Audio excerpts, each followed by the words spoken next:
Okay, start करते हैं नई हाइब्रिडाइजेशन जो कि है sp3 डी हाइब्रिडाइजेशन। ठीक है, sp3 हाइब्रिडाइजेशन। और इसका जो एग्जाम्पल है वो है PCl5। डेफिनेशन क्या होती है? When one s 3p and 1d orbital combine to form a new orbital having identical energy or you can say slightly different energy is known as sp3 d hybridisation. ठीक है, और इसमें फिर से हम स्टार्ट करते हैं वही 8 स्टेप। पहले फॉस्फोरस की electronic configuration 1s2 2s2 2p6 3s2 और यहाँ 3p3। तो अगला स्टेप क्या है इसका? ये पहला स्टेप था। अगला स्टेप है ग्राउंड स्टेट। ये इसकी ग्राउंड स्टेट है जहाँ पर हम लास्ट ऑर्बिट को देखेंगे। यहाँ 3s है, 3p है। जैसे कि मैंने बताया 1 आ गया तो s आएगा, 2 आ गया तो s और p आएगा, 3 आ गया तो s, p और d आएगा।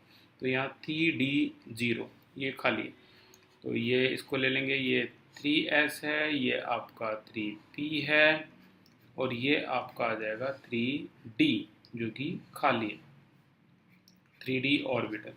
ओके, अगला स्टेप होता है एक्साइटेड स्टेट। तो यहाँ से इलेक्ट्रॉन जो है, यहाँ 2 इलेक्ट्रॉन है, यहाँ 1 2 3 इलेक्ट्रॉन है। तो यहाँ से इलेक्ट्रॉन है वो जंप करके अगली डी में चला जाएगा। यहाँ से 1 एक इलेक्ट्रॉन जंप कर गया, 1 2 3, और यहाँ ये इलेक्ट्रॉन जंप करके यहाँ आ गया डी में। इस तरीके से 1 2 3 4 ये डी में आ गया। तो ये तीसरा स्टेप था। जो फोर्थ स्टेप है वो है PCl5। इसको कैसे रिप्रेजेंट करेंगे? यहाँ आ गया आपका P, ये इसका 1 2 3 और यहाँ है इसका डी ऑर्बिटल। ठीक है, 1 2 3 4 5। अब यहाँ पर जगह अगर हम देखें तो कितनी है? 1 2 3 4 जो जगह है, और Cl भी हमारे ये हैं 1 2 3 4 5 5 Cl है। बॉन्ड बॉन्ड बॉन्ड बॉन्ड, यहाँ भी बॉन्ड, और इसका जो Cl का जो इलेक्ट्रॉन है वो मैं इस कलर से रिप्रेजेंट कर रहा हूँ। 1 2 3 4 5, और ये हो गए आपके इस तरीके से बॉन्डेड। ठीक है, ये बॉन्डेड हो गए। अब यहाँ पर ये जो 4 स्टेप खत्म हुए हैं, अब डायग्रामेटिकली अगर हम इसमें देखें तो हमारे पास जो डायग्राम है वो भी 4 स्टेप है उसके भी। पहला तो क्या है? एक S है, एक P है, S, और यहाँ जो P है आप इस तरीके से दिखा सकते हो, S 1 2 3, इस तरीके से P S PX PY और ये PZ। अब यहाँ पर D कौन सा आएगा? सोचने वाली बात है। D हमारे पास 5 है, DXY DYZ DZX DX² 2Y² DZ²। ठीक है ना? तो DZ² जो है यहाँ तक है। इन पांचों में से कोई एक ही यहाँ आ पाएगा, तो वो जो होगा वो होगा आपका DZ²। ठीक है ना? यहाँ जो एक आएगा उसका नाम होगा DZ²। ये नहीं कि आप कुछ भी यहाँ डाल सकते हो, नहीं, ऐसा नहीं है। तो ये DZ² यहाँ आएगा। अगर इन सभी को कंबाइन कर दिया जाए तो जो फॉर्म होगा वो होगा आपका 1 2 3 और ये इस तरीके से 4 और 5। ठीक है, ये इस तरीके से फॉर्म हो जाएगा। ये है आपका फॉस्फोरस, इसे हम कहेंगे sp3d। अब जो अगला स्टेप है, नंबर 7 स्टेप है, ये आपका डायग्राम है। जो डायग्राम है वो किस तरीके से फॉर्म होगा? 1 2 3 4 5। ठीक है, और यहाँ पर आपका जो PCl5 में जो Cl है उसको अगर हम देखें तो ये 1s2 2s2 2p6 3s2 और यहाँ भी 3p5 है। तो अनपेयर इलेक्ट्रॉन जो है वो P में है। तो ये P के साथ इस तरीके से, ये इस तरीके से, ये इस तरीके से और ये इस तरीके से आपका कंबाइन हो जाएगा, ओवरलैप हो जाएगा। तो बीच में जो है वो है आपका फॉस्फोरस। ठीक है, ये फॉस्फोरस है, और साइड में जो है ये सारे के सारे जो Cl के p ऑर्बिटल है, Cl Cl Cl। ये ओवरलैप है 2 इलेक्ट्रॉन, इस तरीके से 2 इलेक्ट्रॉन, ठीक है। और अब लास्ट स्टेप जो होता है वो इस तरीके से ये बॉन्ड बनाने का होता है, 1 2 3, ठीक है। और ये एक्सियल बॉन्ड जो है वो स्लाइटली लेंथी होंगे, इस तरीके से एक्सियल बॉन्ड। शेप है ट्राइगोनल, इसकी जो शेप है ये आ जाएगी आपकी क्या, this is your trigonal pyramidal, bi pyramidal, bi pyramidal. ये ऐसी कैसी आपकी शेप आ जाएगी। अब एक क्वेश्चन आता है एनसीईआरटी में, बड़ा खास क्वेश्चन है एनसीईआरटी का, कि ये क्वेश्चन है आपका, सबसे ज़्यादा एग्जाम में आया है अगर हाइब्रिडाइजेशन की बात की जाए तो आपका ये क्वेश्चन है 38। क्या है, describe the hybridisation in case of PCl5, why axial bond are longer as compare to equatorial bond. तो PCl5 की हाइब्रिडाइजेशन आप चाहो तो ऐसे भी शो कर सकते हो। PCl5 की हाइब्रिडाइजेशन कैसे, यहाँ आप लिख सकते हो PCl5, आप चाहो तो इस क्वेश्चन को ऐसे भी कर सकते हो। एक्स की वैल्यू कैसे निकालेंगे, half valence electron of the central atom 5, पहले फॉर्मूला लिख देता हूँ। एक्स निकालने का क्या था, half valence electron of the central atom plus monovalent atom minus cation plus anion, ठीक है। तो 5 इसके वैलेंस इलेक्ट्रॉन है, 5 मोनोवैलेंट एटम है, 0 प्लस 0, आंसर आ जाएगा आपका हाफ इंटू में 10, आंसर आ गया 5, जो कि हाइब्रिडाइजेशन शो कर रहा है sp3d। ऐसे भी आप शो कर सकते हो। और इसका जो डायग्राम है, डायग्राम वही, p यहाँ Cl है, यहाँ Cl है और यहाँ Cl है, ठीक है। और ये एक्सियल बॉन्ड जो है वो लेंथी होते हैं, ठीक है ना, ये लेंथी होते हैं। और वो पूछ रहा है कि एक्सियल बॉन्ड जो लेंथी होते हैं वो क्यों होते हैं, ठीक है ना। तो जो क्वेश्चन है वो यही पूछ रहा है कि why axial bond are longer than equatorial bond. तो मैं आपको बता दूं, इस स्ट्रक्चर में ये जो स्ट्रक्चर है यहाँ पर, ये एक्सियल बॉन्ड यहाँ पर और तीसरे बॉन्ड से भी 90 डिग्री के एंगल पे है, 90 डिग्री 90 डिग्री 90 डिग्री, ठीक है ना। तो यहाँ अगर मैं इस कलर से इसको दिखाऊं तो ये जो बॉन्ड है वो 90 डिग्री एंगल पे है तीनों से। इसका मतलब है ये एक्सियल बॉन्ड तीनों से रिपेल करेगा, और ज़्यादा रिपेल करेगा किससे, 3Cl बॉन्ड से, जो कहाँ पर है, इक्वेटोरियल पोजीशन पे है, इक्वेटोरियल पोजीशन पे है। तो इस वजह से ये जो बॉन्ड है वो स्लाइटली लॉन्गर हो जाता है, और स्लाइटली लॉन्गर होने की वजह से ये जल्दी टूटता है। तो इसका मतलब PCl5 मॉलिक्यूल जो है होता है वो हाईली रिएक्टिव होता है, हाईली रिएक्टिव होता है PCl5 मॉलिक्यूल। क्यों, bond are longer and easily break. अब कई बच्चे कहते हैं कि सर ये भी बॉन्ड, ये भी तो है जो रिपेल करेगा, लेकिन ये सिर्फ 2 से रिपेल करेगा, एक इससे एक इससे, क्योंकि ये 90 डिग्री से है। बाकी तो बहुत दूरी पे है ये वाला Cl, ठीक है ना, इसे तो बहुत कम रिपेल करेगा, ये 120 डिग्री पे है। तो इसके सबसे पास कौन से बॉन्ड है, इसके पास एक ये है और एक ये है, 2 ही है। लेकिन अगर मैं ऊपर वाले की बात करूं, इस वाले की बात करूं, इसके पास सबसे कितने बॉन्ड है, तो 1 2 3, 3 इक्वेटोरियल से रिपल्सन की वजह से बॉन्ड जो है वो लेंथी हो जाता है। तो आप जो इस क्वेश्चन का आंसर है वो क्या होगा, आपके नोट्स में ऑलरेडी है। तो आंसर है as the axial bond pair suffer more repulsive interaction. ये जो एक्सियल बॉन्ड है, as the axial bond suffer more repulsive interaction from 3 equatorial bond pair, therefore 2 axial bond have been found to be slightly longer, ये longer होते हैं, and hence slightly weaker than equatorial bond, longer भी होते हैं, weaker भी होते हैं, therefore PCl5 molecule is more reactive, ये ज़्यादा रिएक्टिव है। इस तरीके से हम इसको एक्सप्लेन कर सकते हैं विद डायग्राम, विद आपकी ये पूरी हाइब्रिडाइजेशन, ठीक है। अब एक क्वेश्चन और है, बहुत खास क्वेश्चन, इसको भी देख लेते हैं, ये आपके एनसीईआरटी में नहीं है और ये भी बहुत खास है, और एक्सरसाइज में एग्जाम में ये आता है। क्या, एक्सप्लेन वाई, क्वेश्चन है explain why PCl5 is trigonal bipyramidal, trigonal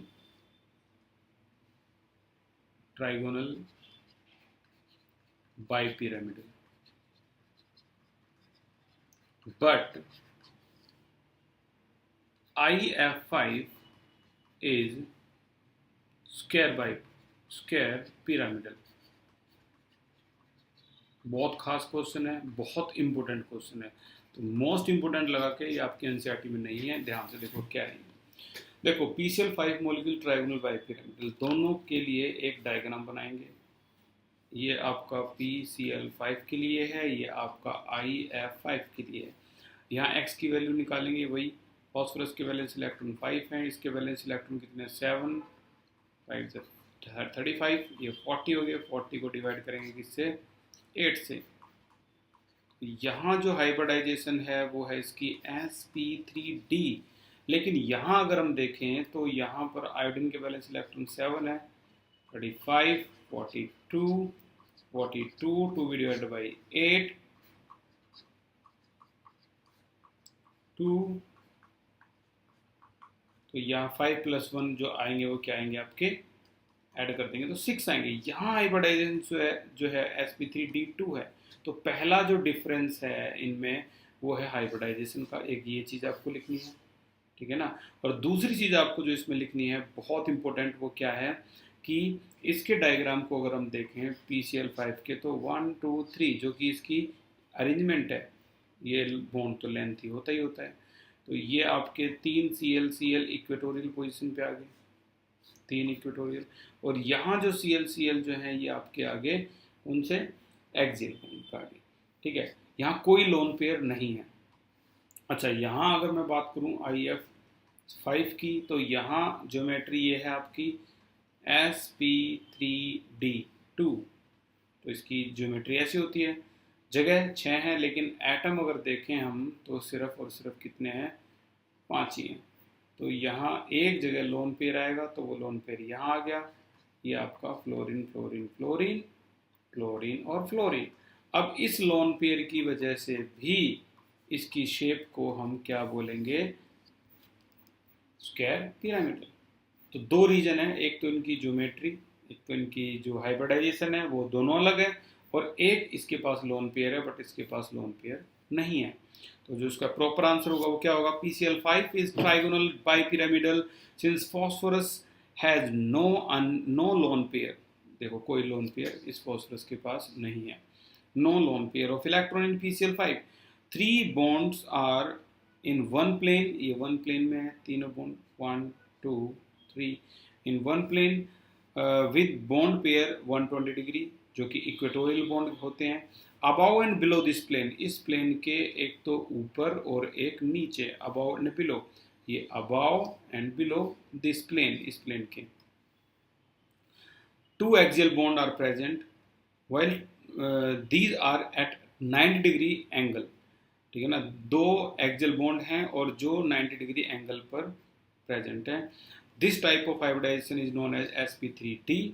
on the other hand in case of IF5 it has hybridisation क्या, sp3d2, ये sp3d2 हाइब्रिडाइजेशन है, and it is square pyramidal due to presence of one lone pair. ये इसकी पूरी proper explanation थी जो आपके notes में ऑलरेडी आपको मिल जाएगी, ठीक है। तो इस तरीके से इस क्वेश्चन को हमें कंप्लीट करना है। एक क्वेश्चन और देख लेते हैं एनसीईआरटी का। इस बार एनसीईआरटी का क्वेश्चन है ये रहा 24। डिस्क्राइब द चेंज, बताओ AlCl3 से Cl नेगेटिव और इसमें Al का और Al की हाइब्रिडाइजेशन में क्या चेंज आया, ठीक है। तो अगर चेंज की बात करें तो यहाँ पर हम देख सकते हैं AlCl3 ने Cl नेगेटिव गेन किया और ये बन गया AlCl4 नेगेटिव।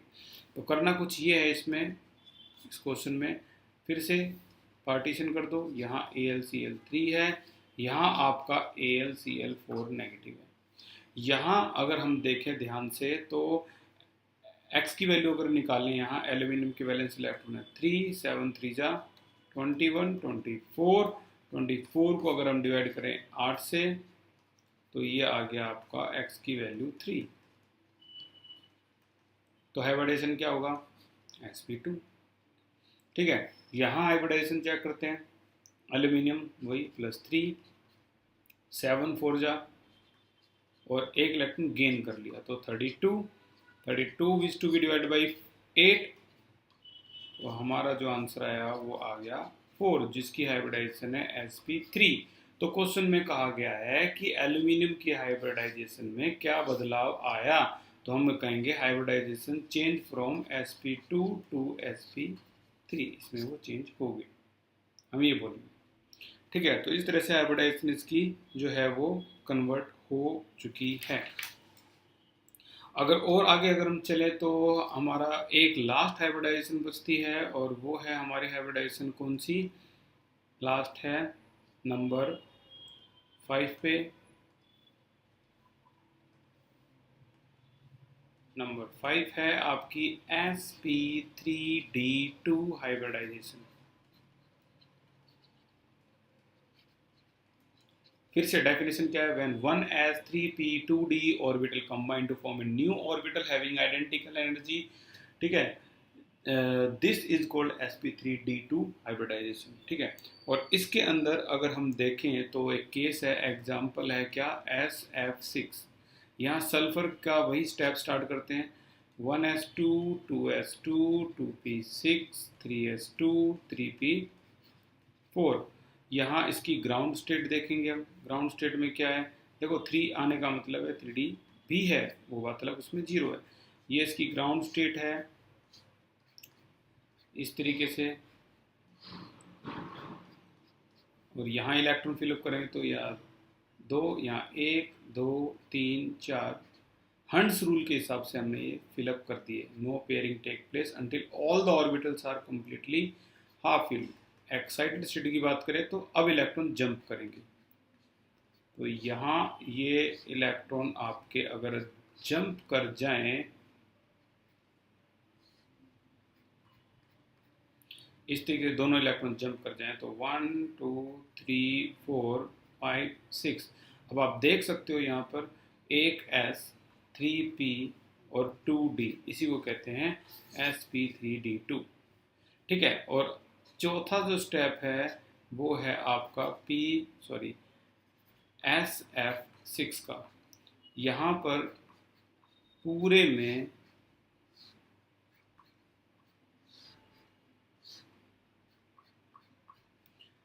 1 2 3 4 5 6, यहाँ पर आपके फ्लोरीन की कितनी जगह बन गई, 1 2 3 4 5 6, 6 जगह बन गई, 1 2 3 4 5 6। ठीक है, और फ्लोरीन ने अपना एक इलेक्ट्रॉन शेयर किया, तो 1 2 3 4 5 6, इस तरीके से एक एक इलेक्ट्रॉन शेयर कर दिया। तो इस तरीके से ये आपका बन गया SF6। डायग्राम की अगर हम बात करें तो डायग्राम इसका इस तरीके से यूज करेंगे हम, देखो एक S, तो भाई एक S हो गया, ये P तो 1 2 3 P हो गई, P3 हो गई। D कौन आएगा, अब 5D में फिर से कंपटीशन है, कौन आएगा, एक तो आ गया DZ², ठीक है ना, ये DZ² है, और एक आ गया यहाँ पर dx²2y² वाला केस, ये आ गया dx²2y² वाला केस। और ये पांचों के पांचों अगर कंबाइन हो जाए, देखो और कोई नहीं आएगा, मैं बता रहा हूँ डी में, कभी तुम dxy dyz dzx लगा तो गलत हो जाएगा, यही 5 केस आएंगे, और ये कंबाइन होने के बाद जो बनाएंगे वो कुछ ये बनाएंगे, 1 2 3 4 5 और ये आपका 6, इस तरीके से ये बनाएंगे। ठीक है, तो ये आपका बन गया sp3d2। ठीक है, और अब यहाँ पर हम लगाने वाले हैं फ्लोरीन।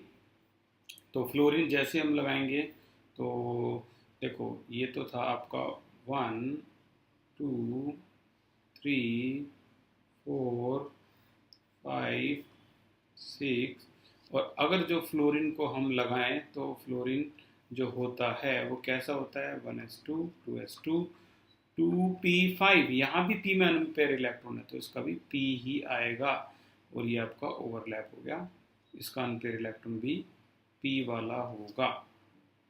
ठीक है,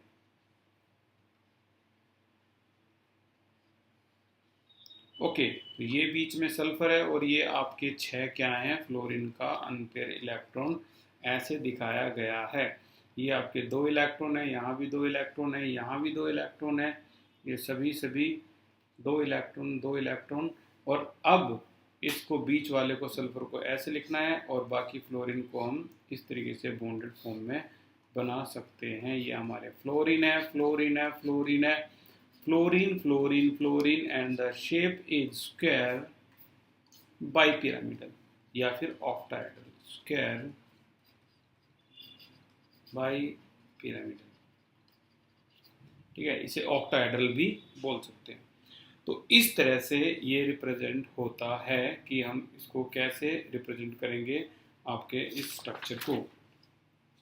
आगे हम चलने से पहले थोड़ा सा डिस्कस कर लेते हैं किसके बारे में, कि सिग्मा और पाई बॉन्ड क्या होता है, फिर उसी के हिसाब से हम आगे की क्लास को प्रोसीड करेंगे। ठीक है, तो अगला जो हमारा आज का टॉपिक है वो है सिग्मा और पाई बॉन्ड। सिग्मा जो ऐसे रिप्रेजेंट होता है, पाई बॉन्ड जो ऐसे ही रिप्रेजेंट होगा, पाई बॉन्ड। तो दोनों में डिफरेंस हैं, तो क्या है? पहला मेजर डिफरेंस इसमें होता है आपका हेड टू हेड ओवरलैपिंग, इसी को बोल देते हैं हम एक्सिस वाइज ओवरलैपिंग। ये होता है हमारा साइड बाय साइड ओवरलैपिंग, इसी को बोल देते हैं हम साइड वे ओवरलैपिंग। ठीक है, हेड टू हेड कैसे? जैसे ये पी ऑर्बिटल है और इसी का सर इससे अगर ऐसे भिड़े तो इसे बोलते हैं head to head overlapping.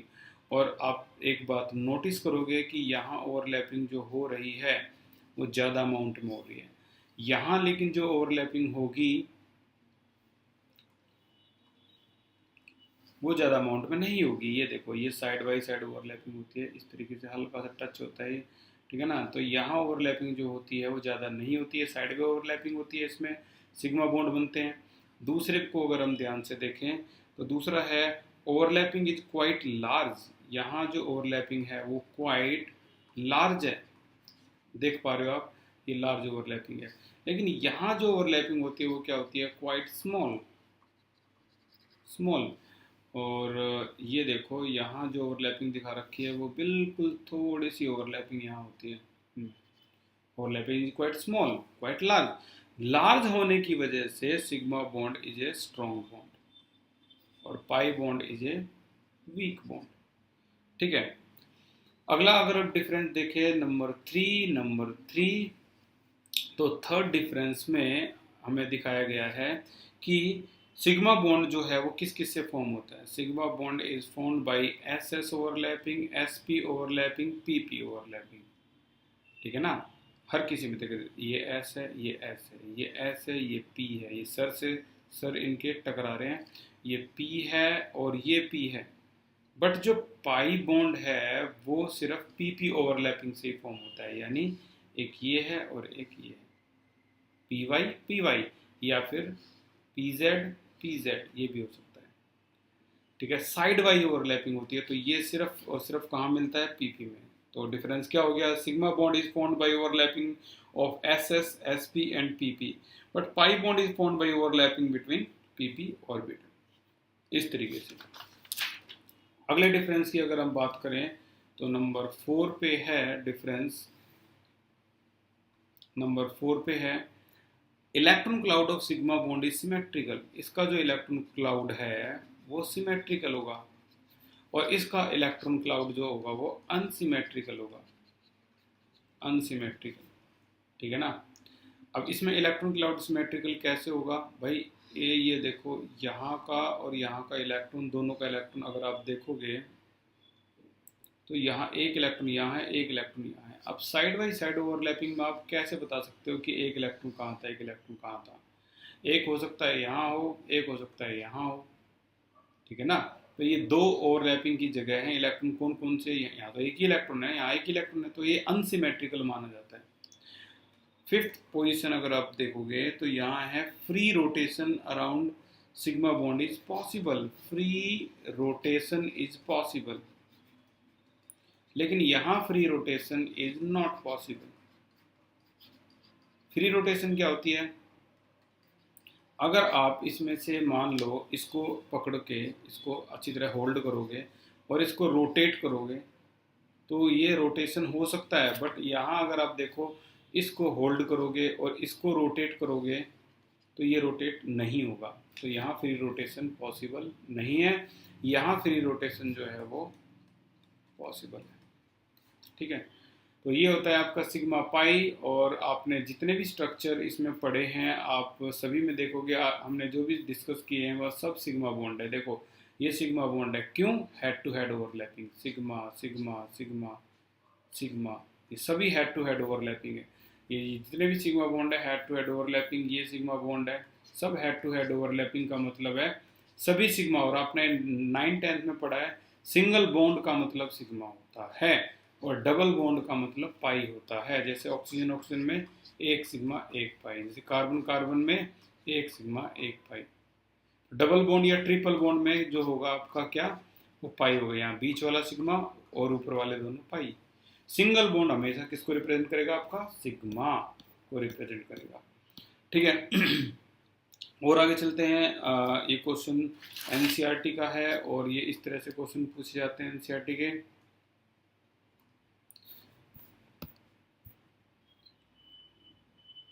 Question number 30, क्या है क्वेश्चन नंबर 30 में?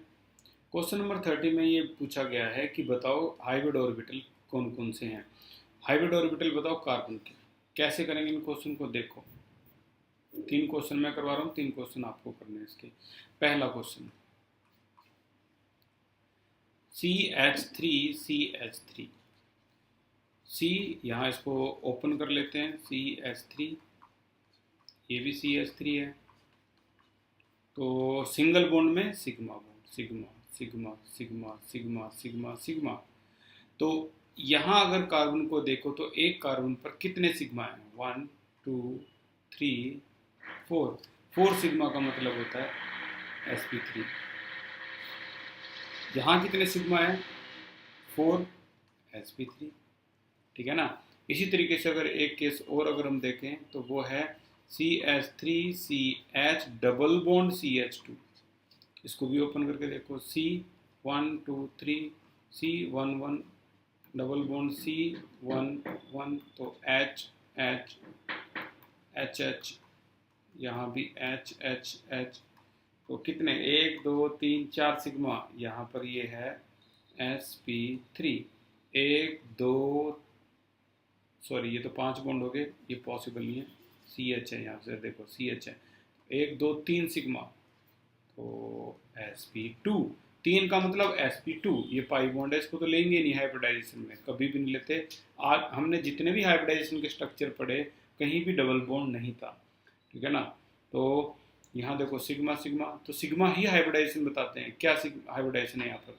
इस कार्बन पे कितने सिग्मा है? 1 2 3, तो हाइब्रिडाइजेशन आ गई sp2। 3 का मतलब sp2, 2 का मतलब sp, 3 का मतलब 4 का मतलब sp3। इस तरीके से एक और क्वेश्चन अगर हम देखें तो यहाँ पर एक क्वेश्चन ये भी है, इसका थर्ड पार्ट है और वो दे रखा है क्या, CH3CH2OH। फिर से ओपन कर लेते हैं इसको, 1 2 3 1 2 OH, ये कार्बन का ही बताना है हमें। तो सिग्मा 1 2 3 4 1 2 3, तो यहाँ देखो कितने सिग्मा है? 1 2 3 4। 4 का मतलब sp3 हाइब्रिड कार्बन है ये। यहाँ 1 2 3 4 sp3 हाइब्रिड कार्बन है। ऑक्सीजन नहीं बताना है। क्वेश्चन में आपसे पूछा गया है सिर्फ सिग्मा के, सिर्फ कार्बन के बारे में बताओ कि ये क्या हाइब्रिडाइट है। ये देखो, which hybrid orbital are use by carbon atom in the following. तो कार्बन कार्बन के बारे में बताना है। डी और ई आपको घर से करना है, ट्राई करना इसका क्या आंसर निकलता है। नहीं हुआ तो इसे मैं क्लास में करवाऊंगा। ठीक है, तो ये आपका सिग्मा और पाई को कैसे फाइंड आउट करते हैं, कैसे रिप्रेजेंट करते हैं, कल की क्लास में हाइब्रिडाइजेशन जो है वो पूरी ख़त्म हो जाएगी। तो उसके बाद हम अगले क्वेश्चन डिस्कस करेंगे। और ये इम्पोर्टेंट निशान है, इसको अच्छी तरह से कर लेना, यहाँ से क्वेश्चन आएगा ही आएगा। 38 30 40 ये तो ऐसे हैं जिससे क्वेश्चन हमेशा ही आता है। तो 40, 38, 36, 35 वेरी इंपॉर्टेंट, 32 वेरी इंपॉर्टेंट, ये तो इतना नहीं है वेरी इंपॉर्टेंट। और इसके अलावा 23 तो आएगा ही आएगा, मोस्ट मोस्ट मोस्ट इम्पोर्टेंट। इसके अलावा इस पे भी निशान लगा लेना, एक 17 पे और 15 पे। ये कुछ मोस्ट इम्पोर्टेंट लिस्ट है जो आपके एग्जाम में पूछी जाती है। तो thank you so much for this class, अगली क्लास में मिलते हैं।